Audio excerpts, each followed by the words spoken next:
Oké, doe maar. Hier komt Orne Kalema. Ga maar staan, ga maar staan. Weet altijd goed te springen. Ik help je, goed? Goed vasthouden. Ik ben Jelle. En nou ja, ik ga jullie vandaag vuurwerkles geven. Maar wie van jullie weet al wat dit is? Op een mat om aan je stok, een mat probeer jij te springen. Nou, je moet op een stok en dan moet je met je voeten, met de stok, met allebei de voeten zo landen met de stok. Wist ik hoe dat heet? Stokspringen. Speerwerpen? Vierwerpen.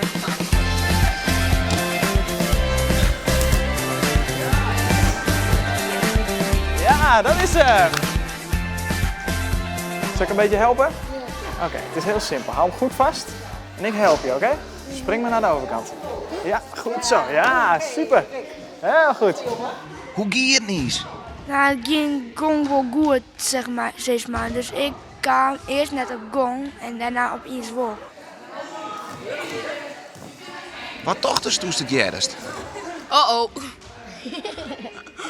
En wist dus wel dat het in een gymzaal wie of dochters dat het me echt wetter wie? Nee, ik wist wel dat het in de gymzaal weer. In het echt dan springen ze over water. Zou je dat ook durven? Ja, denk ik wel, maar dan moet ik nog wel iets groter zijn. Degene die aan de beurt is, mag hier op de mat komen staan, het touw pakken en naar de andere kant zwaaien.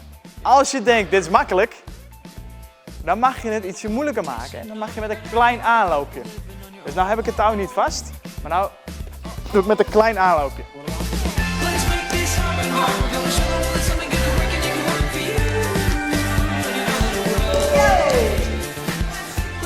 Hoe leuk is dit om te doen? Heel leuk. Ja, heel leuk. En is het touwspring, is het echt lastig, want we moeten precies op letten. Als ik in het water kom. Ja, dan heeft je nog geluk, want hey, net hier is echt water. Nee. Is er al een keer inval? 1 keer.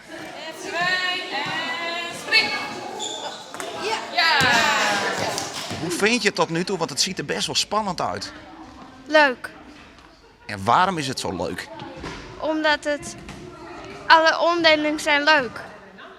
En het spannendste, dat komt volgens mij nog, want wat moeten jullie zo meteen doen? Ja, dat weet ik niet. 4 liepen. 4 jeppen. Oké, we gaan even een stapje terug. Goed? Ga eens een beetje hangen. Weet je nog wat je daar hebt gedaan bij dat touw? Oh ja. Dat moet je hier nu ook doen. Hou vast, hou vast. Ja! Ja! Nou jongens, wat vonden jullie ervan? Ik moet eerlijk zeggen, ik vond jullie een geweldig goede klas. Jullie hebben het heel goed gedaan. Ik hoop jullie allemaal nog een keertje terug te zien op de schans. En dat we daar nog een keertje over een echt goede sloot kunnen gaan springen. Ja? Zullen we dat doen in de zomer?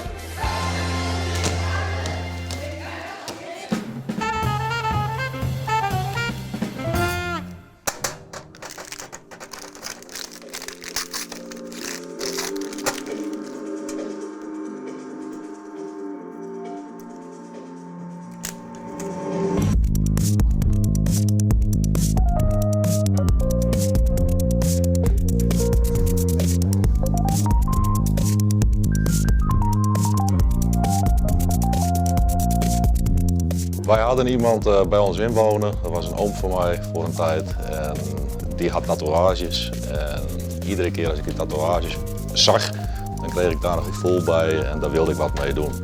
Toen was ik 12 jaar. En toen zat ik op school ook wel met zo'n 4 kleuren balpen. Mensen op een rijtje te tatoeëren zogenaamd. En dan was de volgende en dan was de volgende en zo ging het een beetje door.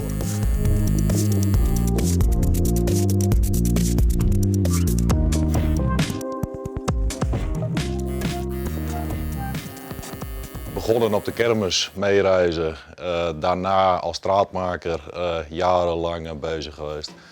En op een gegeven moment het geld bij elkaar gekregen, materiaal aangeschaft en oefenen op alle soorten en materialen, op vis, op aardappelen, op sinaasappels. En oefenen. En dan op een gegeven moment op jezelf gaan. En dat valt even tegen. Toen heb ik de boel eerst allemaal weer verkocht, want ik denk dit gaat het nooit worden. Later toch weer de boel opgepakt, het materiaal weer aangeschaft.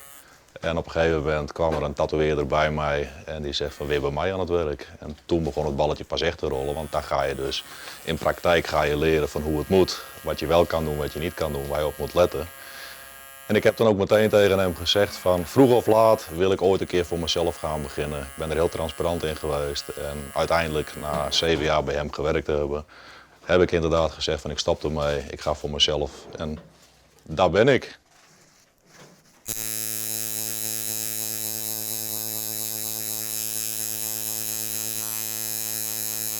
De naam is Tattoo Lucky Shot.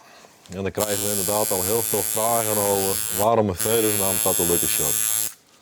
En er zit eigenlijk een heel verhaal aan vast wat ik al vertelde. Is dat het voor mij een gelukstreffer is dat ik van waar ik vandaan gekomen ben, laat ik het zo zeggen, dit heb kunnen bereiken. En iedereen heeft altijd gezegd van ja, mooie verhalen. Eerst zien, dan geloven. Nou, ik geloof het nu, want ik heb het. Dus. Ja, want ik denk tegelijkertijd de tatoeage zelf, dat mag natuurlijk net een lucky shot worden. Nee, maar ik heb een reclamebureau gehad. En de meest foute reclame is over het algemeen de reclame die je gaat onthouden.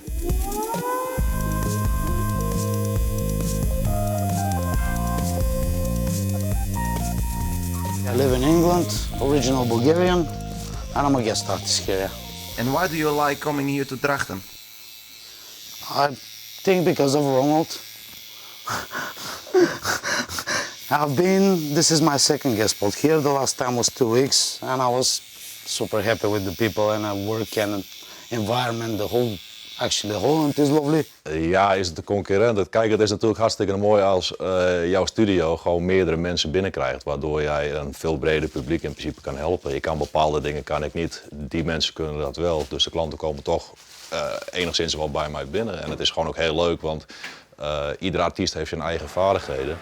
En op die manier leer ik er ook heel veel bij. Dus ik ben in een korte tijd ook heel veel gegroeid door naar anderen te kijken. Maar het heeft een lange waai geweest. Ja. Ja, als ik dat weer opnieuw moest doen, dan weet ik niet of ik het geduld weer op kon brengen.